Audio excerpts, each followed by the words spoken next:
大家好，我是萨姐。如果你是芋泥控，就一定要试试这款颜值和口感都在线的芋泥奶贝。细腻柔软的蛋糕包裹着满满的香浓芋泥，奶香味十足，这做法一点都不复杂，新手都能轻松挑战。大家一定要记得点赞、收藏和转发。我用的是冷冻的芋头，当然你也可以用新鲜的芋头去皮，切成薄片，中大火蒸到芋头变软，一插就能插进去，捣成泥，加入紫薯粉、炼乳和牛奶，边搅拌边混合。牛奶的量要根据芋泥的情况适当的调整。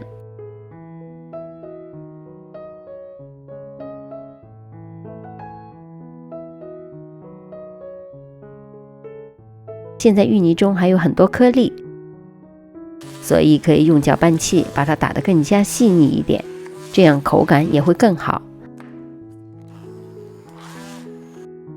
达到这种细滑的程度就可以了。盖上保鲜膜，放冰箱冷藏一下。蛋糕部分基本和做蛋糕卷类似，取4颗大号的鸡蛋，每颗连壳大约60到65克之间，分离蛋白和蛋黄。大家经常会问，做戚风蛋糕，鸡蛋到底用冷藏的还是室温的好？冷藏的鸡蛋更容易分离蛋白和蛋黄，而且打发出的蛋白霜更加的稳定，而室温的鸡蛋蛋白流动性更加好，所以也更容易打发。唯一的缺点就是稳定性会差一点。把牛奶和植物油混合，不断搅拌2到3分钟，直到充分的乳化，油水不分离。分2次筛入低筋面粉，用 Z 字的方法搅拌。如果没有低筋面粉的话，也可以用中筋面粉和玉米淀粉按大约4:1的比例混合。现在面糊还比较厚，有点颗粒，加入鸡蛋黄之后就会变得顺滑起来。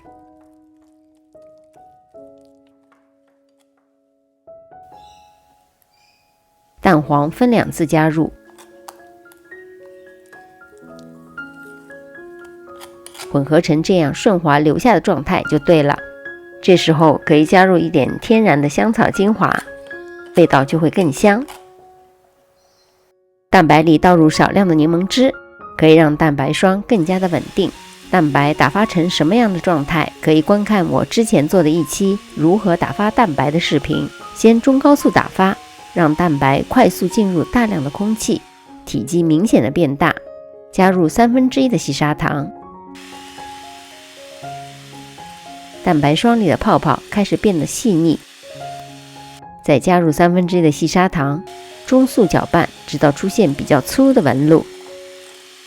提起搅拌头是这种特柔软的弯钩，加入剩余的糖，记得最后一次加入糖之后，低速搅拌可以稳固蛋白霜中的小气泡，让蛋白霜不容易消泡。现在蛋白霜的状态就好像奶油一样，细腻又有光泽，而且没有很强的流动性，提起来是这么一个大弯钩状，就是我们所需要的湿性发泡。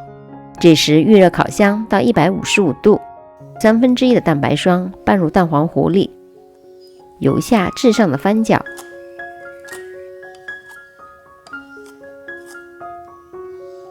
然后再倒入剩余的蛋白霜里。可以先用手动打蛋器进行翻拌，不容易消泡。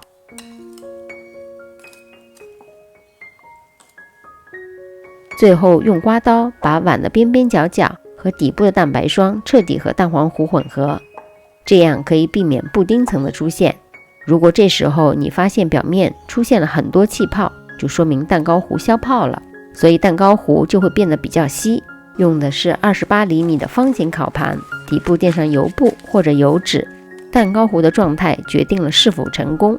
如果太稀，蛋糕里就会有很多大气孔，爬升不够，而且口感比较粗糙。如果太稠，蛋糕片容易在烤制的过程中开裂，而且口感不够绵密。抹平，轻震几下，或者用牙签转圈去除表面的气泡。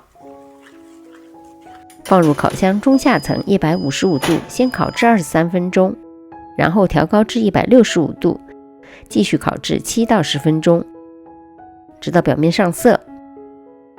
出炉之后的蛋糕坯震去热气，马上转移到架子上放凉。用一个6公分直径的圆形模具压出16个这样大小的蛋糕片。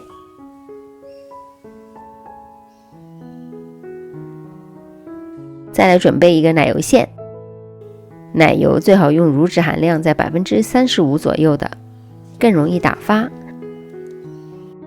加入糖粉，打发到奶油出现细腻的纹路，搅拌头有明显的阻力。分别把芋泥馅和奶油馅放入裱花袋里，蛋糕片上挤上一圈芋泥馅，再挤上一层奶油馅，盖上另一片蛋糕片，四周也抹上一层薄薄的奶油馅。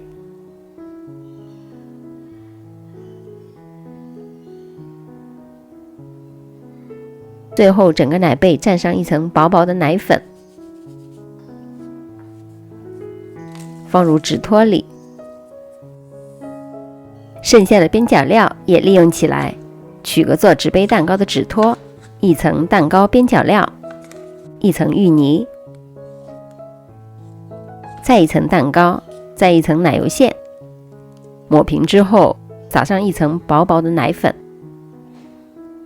做好的芋泥奶被放入密封盒里，冷藏1到2个小时之后再吃，口感更加冰爽绵软。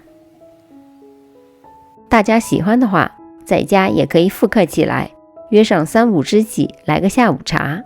离开前千万别忘了订阅、点赞和转发，也可以在视频下方留言给我。我们下集再见。